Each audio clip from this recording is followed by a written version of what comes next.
नमस्कार साथियों, nature talk bye Adnan में आपका स्वागत है, जहां पर हम सीखते हैं कि एक अच्छा भोजन और अच्छी लाइफस्टाइल क्या होती है और कैसे कम से कम लागत में किसानों की आय बढ़ सकती है और प्रकृति भी नष्ट होने से बच सकती है। मैं हूं अर्नव यादव और चलिए हमारे सीखने और सिखाने के सिलसिले को शुरू करते हैं। तो आज हमारे लिए सौभाग्य ये है कि आज हम रास्ते से गुजर रहे थे एक जंगल के पास में से और हमारी गाड़ी पंचर हो गई। तो आज हमारा जो जंगल है इसमें हम जानेंगे कि पानी तो इंद्र भगवान दे देते हैं, लेकिन ये जो जंगल है इसमें खाद कौन देता है। तो इसके लिए हमारे साथ है श्री लखन यादव जी, आप बताइए हमें। नमस्कार साथियों। हाँ, बहुत अच्छी बात है कि आज हमारी गाड़ी पंचर हुई और हमको यहाँ जंगल में रुकने का मौका मिला। तो हमारे सभी साथीगण बड़े उत्सुक है कि जंगल में खाद कौन देता है और किसान भाई भी काफ़ी जानने को उत्सुक रहते हैं कि हमारी खेतों के अंदर तो खाद हम लोग देते हैं, लेकिन जंगल में खाद कौन देता है। तो आपको आइए बताते हैं।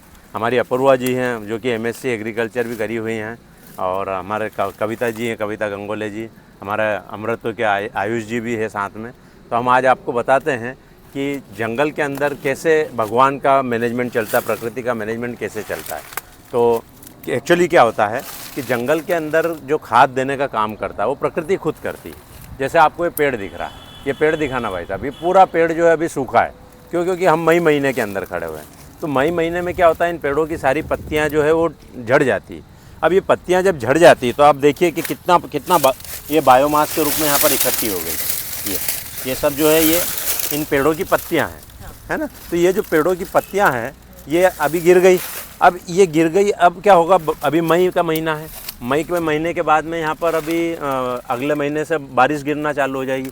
अभी थोड़ा सा प्री मानसून एक्टिविटियाँ चालू हो गई है। तो ये क्या होगा, इनके ऊपर बारिश गिरेगी तो ये नमी हो जाएगी, है ना। तो नमी की दशा के अंदर जब यहाँ की जो माइक्रोब्स की जो कॉलोनी है ना, वो एक्टिव हो जाएगी नमी की कंडीशन में। क्योंकि सबसे पहले ये नमी इसको चाहिए, फिर जब इसको नमी चाहिए तो फिर नमी इसके साथ में ये थोड़ा सा सेमी डिकम्पोज में कन्वर्ट होता है। आपने देखा होगा कोई भी बायोमास जो है शुरुआत में क्या होता है, थोड़ा सा काला पड़ता है, हाँ, है ना, लेकिन वो नमी की दशा में ही काला पड़ता है। अभी ये हो सकता है 2 महीने का या 1.5 महीने से पहले से पत्ता पड़ा है, पर ये ऐसा कैसा पड़ा है, ये अभी केवल सूखा है, ये अभी सेमी डिकम्पोज नहीं हुआ, ये अभी सूख गया है। अब जब इसके ऊपर पानी गिरेगा और नीचे मट्टी है तो ये थोड़ा थोड़ा काला पड़ेगा, और जब ये काला पड़ेगा तो ज़मीन से चिपकेगा भी सही, हाँ, है ना। उस वक्त फिर ज़मीन के जो सूक्ष्म जीवाणु है वो सूक्ष्म जीवाणु आएंगे और एक्टिव हो जाएंगे इसको डिकम्पोज करने के लिए। क्योंकि ये उनके लिए खाना पक चुका है। अभी ये उनके लिए रॉ फूड है। जैसे हमारे लिए रॉ फूड क्या होता है, गेहूँ होता है, हाँ, है ना। फिर हम उसका आटा बनाते हैं, आटा बनाने के बाद में फिर उसको मथते हैं और मथने के बाद रोटी बनाते हैं, है ना, और फिर रोटी को पका करके हम खाते हैं। तो ऐसा ही प्रकृति के अंदर भी होता है कि ये अभी गेहूँ है, उसके लिए एक तरह से रॉ मटेरियल है। अब जैसे ही ये पानी गिरेगा इसके अंदर तो ये थोड़ा जब काला पड़ेगा तो इसका मतलब ये आटा बन गया, ठीक है।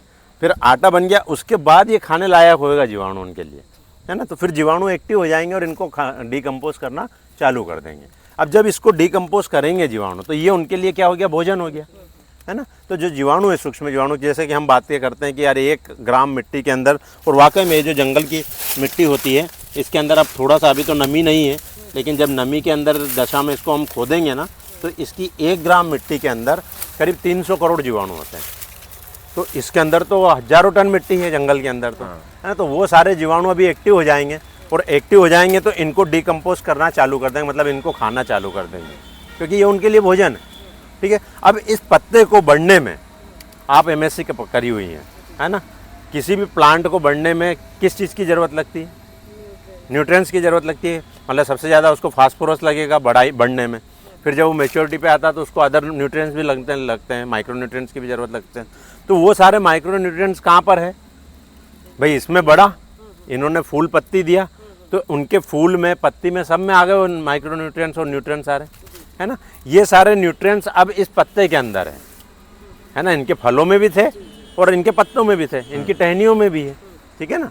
और इन्होंने कार्बन भी बनाया वायुमंडल से लेकर के, तो कार्बन भी इसके अंदर है, ठीक है। अब ये सब चीज़ें इस पत्ते में, इस बायोमास में आ चुकी है, ठीक है। अब जब इनको माइक्रोब्स खाएंगे तो ये वापस से अपने ओरिजिनल फॉर्म में जाएंगी, समझे। क्योंकि कोई भी चीज़ इस ब्रह्मांड से ख़त्म नहीं होती, ब्रह्मांड में ही रहती है। जैसे आज माइक्रो न्यूट्रिएंट्स या जो भी न्यूट्रिएंट्स ज़मीन में से पौधे ने लिए, वायुमंडल से लिए, तो उनने इसमें स्टोर कर लिए। अब जब ये वापस से डीकम्पोज होगा तो वो वापस से रिलीज़ होंगे, वो न्यूट्रिएंट्स वापस से रिलीज़ होंगे। वो जब वापस से रिलीज़ होंगे तो वो कैसे रिलीज़ होंगे, उनको अवेलेबल फॉर्म में कन्वर्ट कौन करेगा, वो जीवाणु करेगा, वो माइक्रोब करेगा, ठीक है ना। तो उस माइक्रोब ने उसको वापस से खा करके और अवेलेबल फॉर्म में कन्वर्ट करा, फिर वो माइक्रोब अपनी जनसंख्या बढ़ाता है। जैसा हर किसी का धर्म प्रकृति में निश्चित है, हमारा भी धर्म है, ऐसा माइक्रोब्स का भी धर्म है। तो वो अपनी जनसंख्या बढ़ाता है, और जनसंख्या बढ़ाने के बाद में उसकी लाइफ साइकिल पूरी होती है और वो मरता भी है, क्योंकि जो जीव पैदा हुआ है वो मरेगा भी सही, नश्वर कोई भी नहीं है, हाँ। ईश्वर को छोड़ करके है ना, तो वो मरेगा भी सही। तो उस मरे हुए जीव को वापस से पौधा खाएगा, समझ गए। तो इसके लिए बायोमास का होना भी जरूरी है, इसके लिए उस धरती के अंदर, उस मिट्टी के अंदर उन जीवों का होना भी जरूरी है, ठीक है। और इसके लिए उचित एनवायरनमेंट का होना भी जरूरी है।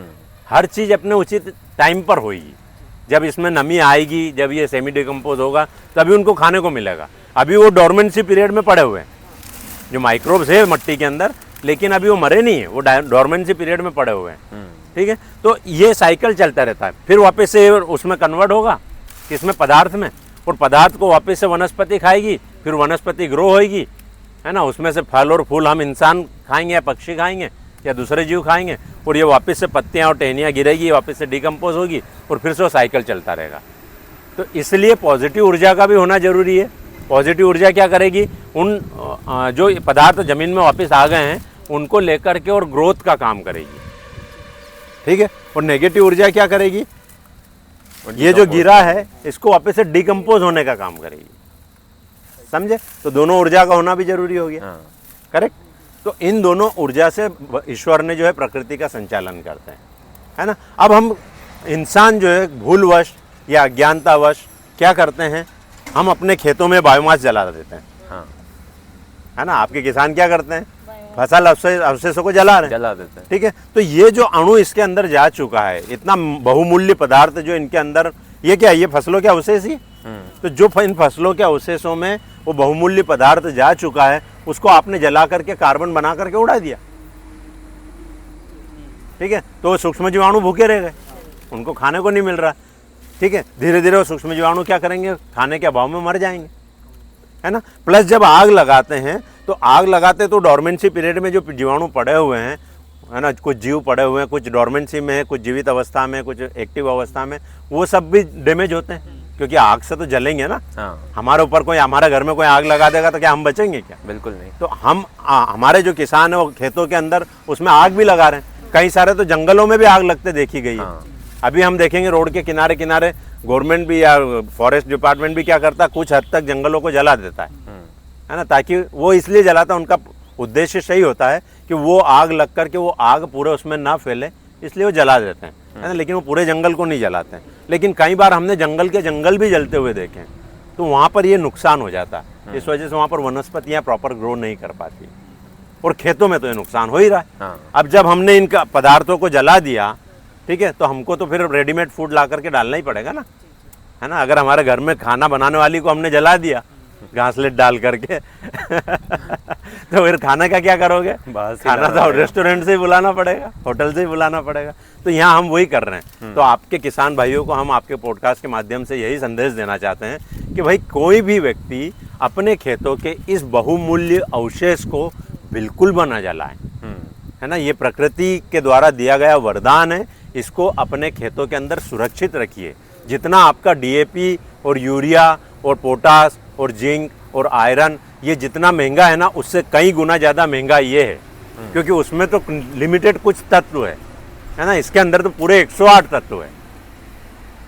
तो 108 तत्व वाला ज़्यादा महंगा है या 2-4 तत्व वाला ज़्यादा महंगा है, बिल्कुल 108 वाला। तो हम क्या कर रहे हैं, अज्ञानतावश या मूर्खतावश या मजबूरी के चलते हम अपने खेतों के इस 108 तत्वों वाले बहुमूल्य पदार्थ को जला रहे हैं और बाजार से खरीद करके डाल रहे हैं। तो अगर यही सिलसिला चलता रहा तो क्या हम कभी समृद्ध बन पाएंगे? अपूर्वा जी, क्या आपके किसान कभी समृद्ध बन पाएंगे? तो ये आपका फर्ज बनता है कि आप अपने किसानों को इस तरीके से समझाएं, है ना, और उनको बिल्कुल इसके लिए प्रेरित करें कि वो अपने इस बहुमूल्य पदार्थ को बचा करके रखें, है ना। उनके पास रास्ते भी नहीं है, अभी आप जब उनको बोलने जाएंगे ना तो वो बोलेंगे बताओ इस गेहूं की पराली का क्या करें, बताओ इस चावल की पराली का क्या करें। ये उनकी प्रैक्टिकल प्रॉब्लम है ना। तो उनके सॉल्यूशंस भी हमारे पास में हैं, हम उनको वो सॉल्यूशंस भी प्रोवाइड करा करके और उनको समझाएंगे कि भैया इसको धीरे धीरे करके आप जिस तरीके से आपने जलाना सीखा है ऐसे ही इसको वापस से जलाना बंद कीजिए, है ना, और इसको यूज़ करना सीखिए। ठीक है जी। तो यही हम आपको संदेश देना चाहते थे और यही आपको सिखाना चाहते थे। धन्यवाद।